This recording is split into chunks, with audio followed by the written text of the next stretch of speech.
Bonjour à tous, je suis content de vous retrouver pour cette nouvelle capsule qui va s'étaler entre le 22 et le 30 septembre 2025, dans lequel le soleil se trouve dans le signe de la balance, tandis qu'en numérologie, eh bien, le mois de septembre vibre sur le nombre 9.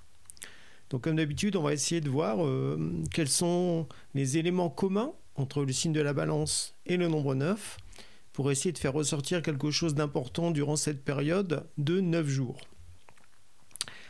Donc cette période commence par l'équinoxe d'automne, donc c'est le moment où la durée des jours et la durée de la nuit est identique, et petit à petit, eh bien, on va basculer vers l'automne, avec notamment la fête de Michael, la fête de Saint-Michel, le 29 septembre. Donc durant cette période de 9 jours, ce qui m'a interpellé, on va dire, c'est d'un côté, la balance est beaucoup reliée à la notion de justice et donc aussi de karma ou de mise en ordre d'une certaine situation, tandis qu'avec le nombre 9, eh bien, c'est un temps d'aboutissement, de conclusion, mais pour être capable de terminer vraiment quelque chose, il faut en avoir tiré des leçons, d'où l'importance est bien de mettre la lumière sur certaines situations que l'on sent qui ne sont pas encore réglées, mais qui justement durant ces 9 jours eh bien, peuvent s'éclaircir de façon à ce qu'on puisse être plus léger pour le mois d'octobre. Donc premier point qui me semble important, aboutir quelque chose ou mettre en ordre une partie de sa vie. Ça peut beaucoup toucher certaines relations, parce que le signe de la balance est très relationnel. Il est relié à l'égalité, à la diplomatie, à l'amour, à l'équilibre que l'on peut trouver avec les autres. Il est aussi relié à la notion d'association ou d'union. Donc on peut aussi avoir envie de s'associer avec certaines personnes ou au contraire de se dissocier de ces personnes-là. Tandis que le nombre 9, lui, met plus l'accent sur la dimension de groupe, de communauté, d'équipe, en quelque sorte, dans lequel soit on s'investit, soit également là, on lève le pied pour passer à autre chose. Donc dans les deux cas de figure, la balance et le nombre 9 sont très relationnels.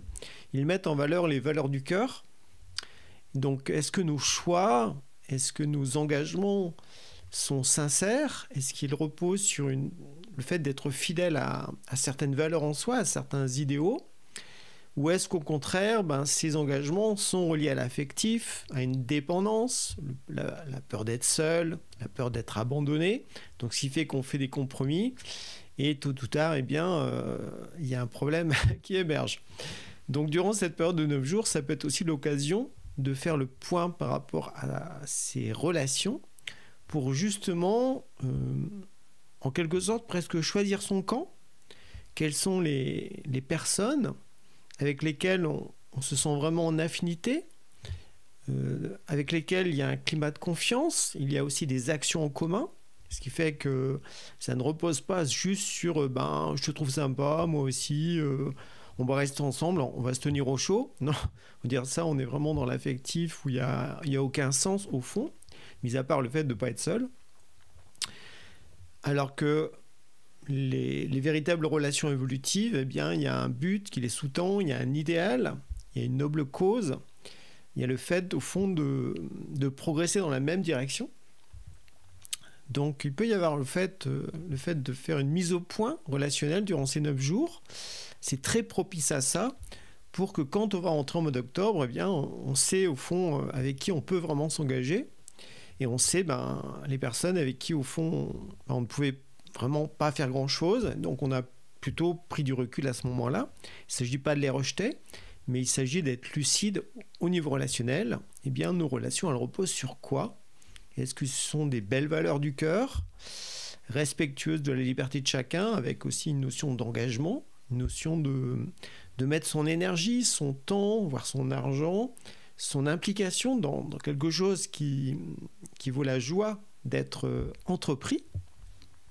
Ou est-ce qu'au contraire, on reste sur les références du passé parce qu'on a très peur d'être seul, on a peur d'être abandonné, jugé, donc on ne fait pas trop de vagues.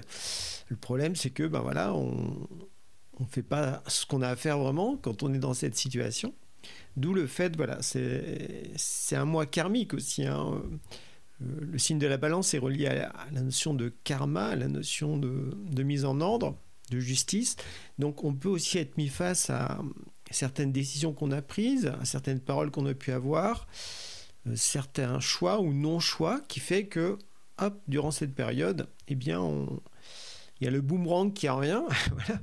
Ça nous demande une mise au point pour clarifier toutes ces situations qui sont en nous et qui nous minent en quelque sorte. Parce que ce qui relie aussi la balance et puis le nombre 9, c'est la notion de paix. Il s'agit d'être en paix avec soi-même, d'être en paix avec les autres et aussi d'être en paix avec Dieu ou avec sa destinée. Donc, est-ce que l'on est vraiment en paix soi-même avec notre vie? Et si ce n'est pas le cas, eh bien, durant ces 9 jours, c'est l'occasion de faire le point, de mettre la lumière. Pourquoi pas de faire un travail de pardon ou de détachement ou de miroir. La balance est beaucoup reliée au miroir aussi, c'est-à-dire qu'on apprend des personnes que l'on rencontre, on apprend des situations qui nous touchent, ce sont des reflets de ce qu'on porte en soi. Et à ce moment-là, ça nous permet de mieux comprendre ce qui est essentiel, de mieux comprendre ce qu'il faut développer comme bien, dans quelle direction orienter nos efforts, et à l'inverse aussi, voir les défauts, les faiblesses, les manques qu'il convient de dévitaliser ou de transformer en quelque sorte pour être meilleur.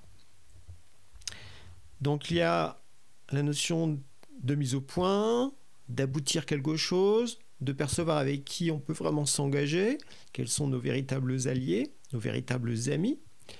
Il y a aussi la notion de beauté et d'art, parce que la balance est très esthétique, elle aime bien l'art, elle a le sens artistique qui est là, elle est en quête de belles choses, et le nombre 9 est relié à la dimension de la créativité inspirée, mais aussi de l'art inspiré. Donc c'est aussi une bonne période pour cultiver des images sacrées, des images spirituelles qui vont nous inspirer et qui nous permettent aussi de nous détacher de notre vie ordinaire, des relations ordinaires, pour voir quelque chose de plus grand, de plus vaste, avec des valeurs universelles, quelque chose qui est de l'ordre de l'esprit, qui nourrit notre esprit, ce qui fait qu'on a plus de facilité aussi pour se détacher de sa personnalité ordinaire, conditionnée, familiale, sociale, lâcher au fond les étiquettes, les rôles, pour être davantage soi-même, à la fois dans la façon dont on vit son existence, dont on avance dans sa destinée, puis aussi la façon dont on vit ses relations. La notion de beauté, dans le titre de la vidéo, c'est « Finir en beauté ». La beauté dans les questions, effectivement, ça peut être une beauté extérieure, c'est-à-dire qu'on a un projet, puis on va le finir dans les meilleures conditions possibles, en y mettant tout notre cœur. Mais c'est aussi la beauté intérieure, la beauté morale, à savoir, est-ce qu'il n'y a pas certaines vertus, certaines qualités à développer en soi pour être meilleur, pour être plus équilibré dans notre relationnel, dans notre vie. Donc c'est à chacun de définir au fond où sont un peu ses faiblesses et en contrepartie, eh bien, quelles sont les qualités ou les vertus à développer. Imaginons si on a du mal à aller au bout des choses, on peut travailler la notion de persévérance, de courage. On va dépasser les blocages, les retards pour justement ne pas perdre l'effervescence de l'engagement dans un projet. Donc on peut développer la persévérance. Si on sent que dans certaines situations, on n'est pas vraiment soi-même, on peut travailler la vertu de la sincérité pour essayer d'être vrai, juste, authentique dans n'importe quelle situation. Voilà, c'est à chacun au fond à trouver les vertus ou les qualités. Il n'y en a qu'une au fond, on va dire, à développer durant ces 9 jours. C'est à chacun de la choisir justement. Le choix est beaucoup relié au signe de la balance. Donc c'est un choix que l'on décide en son âme et conscience. C'est pas un choix qu'on nous impose de l'extérieur ou que c'est une bonne idée qu'on a trouvée chez quelqu'un d'autre, donc on va faire la même chose. Mais en fait là c'est du copier-coller, ça va pas. Et il y a cette notion de se poser les bonnes questions, de réfléchir, de voir les choses avec plus de vastitude, donc plus de valeurs universelles, et dans cette universalité, définir en quoi, comment on peut développer notre individualité, comment on peut nourrir notre esprit, d'une belle qualité, d'une belle vertu, d'un bel idéal, pour que justement, eh bien, on finisse ces 9 jours ou ce mois de septembre en beauté. On sent qu'on s'est ennobli intérieurement, on se sent plus digne, parce que justement, on est en paix avec son passé, on est en paix avec ses relations, on est en paix avec les actions, les choix qu'on a faits. On assume leurs responsabilités, on s'est trompé, ok, on reconnaît nos torts, et donc ça permet de s'apaiser, puis de pas projeter la faute sur autrui, mais au contraire d'être adulte, d'être responsable. Donc, et puis de voir aussi que la vie, c'est un grand jeu, donc même si on fait des conneries, si on tire des leçons, si on cherche à devenir meilleur, eh bien hop, il y a un retournement qui s'opère en soi progressivement. Donc accepter au fond de voir positivement tout ce que l'on peut vivre. Il y a toujours quelque chose de positif dans n'importe quelle situation, même si au premier abord ça semble totalement sombre, catastrophique, horrible. Il y a quelque chose de positif dans cette situation qui est là pour nous faire évoluer. Il faut juste arriver à la saisir, d'où le fait de se poser les bonnes questions, d'apprécier les choses, c'est le signe de la balance, il faut peser dans le cœur. Il s'est passé telle situation, comment je la ressens, on met la lumière dessus pour mieux la comprendre. Et de là, on arrive à discerner le vrai du faux, le bien du mal, et on pèse chaque part pour essayer de ressentir au fond en soi l'impact que ça a sur notre destinée, sur notre vie. Donc ce qui fait que ça permet aussi après de faire les bons choix, de prendre les bonnes décisions pour revenir sur les rails de sa destinée ou approfondir une voie, une direction, parce que c'est ce qu'il y a de bien qui nous correspond pour l'instant, et à ce moment-là, on s'engage davantage, et dans cet engagement, on inclut aussi d'autres personnes. On peut très bien avancer avec d'autres en unissant nos forces, en les comprenant mieux aussi. Voilà, on fait preuve d'ouverture d'esprit. On n'a pas le même point de vue sur une situation, donc on peut s'entraider aussi à développer d'autres points de vue en écoutant sincèrement les autres. On peut ne pas être d'accord, mais c'est pas pour ça qu'on va dire c'est faux, etc. Si la personne en face de soi, eh bien, elle essaye d'être vraie, elle essaye d'être authentique plus possible, c'est important de respecter sa vision des choses.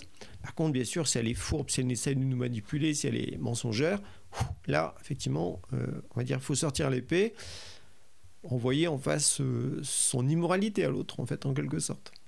D'où le fait de cultiver une certaine moralité, la notion de finir en beauté durant ces 9 derniers jours pour entrer dans l'automne fort, on va dire armé, et parce que l'automne, c'est souvent la saison des épreuves, il y a la dépression, donc il ne s'agit pas de sombrer pendant que les feuilles de l'automne tombent. Il faut au contraire faire preuve de courage, de dignité, pour avancer dans ce qu'on a à faire et accepter au fond qu'il y a des choses à transformer en soi, accepter de se remettre en question pour certaines choses.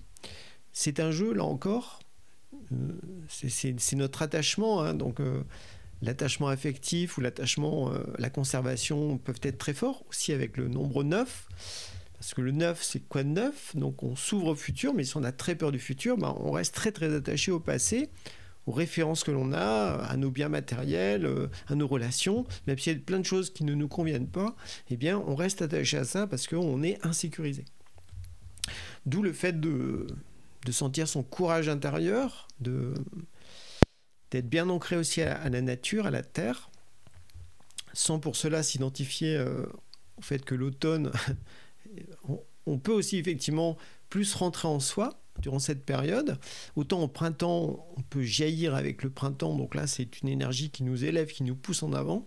Autant en automne, effectivement, quand la nature lâche sa création, eh bien il ne s'agit pas de tomber avec elle.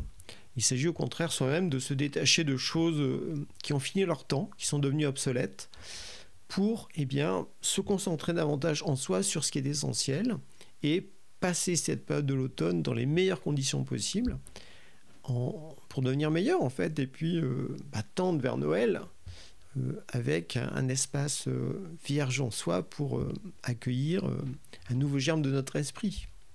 Mais bon, pour l'instant, on est entre le 22 et le 30 septembre 2025. Il y a une mise au point à faire, il y a une mise en ordre d'une partie de notre vie pour que tout soit carré dans le sens de clair, net, serein, paisible, tranquille, de façon à pouvoir ensuite progresser dans l'automne et bien dans les meilleures conditions possibles. Donc voilà un petit peu ce que j'avais à vous partager pour cette période. Je vous souhaite à présent une bonne journée et au plaisir de vous croiser dans une prochaine vidéo. Bye bye!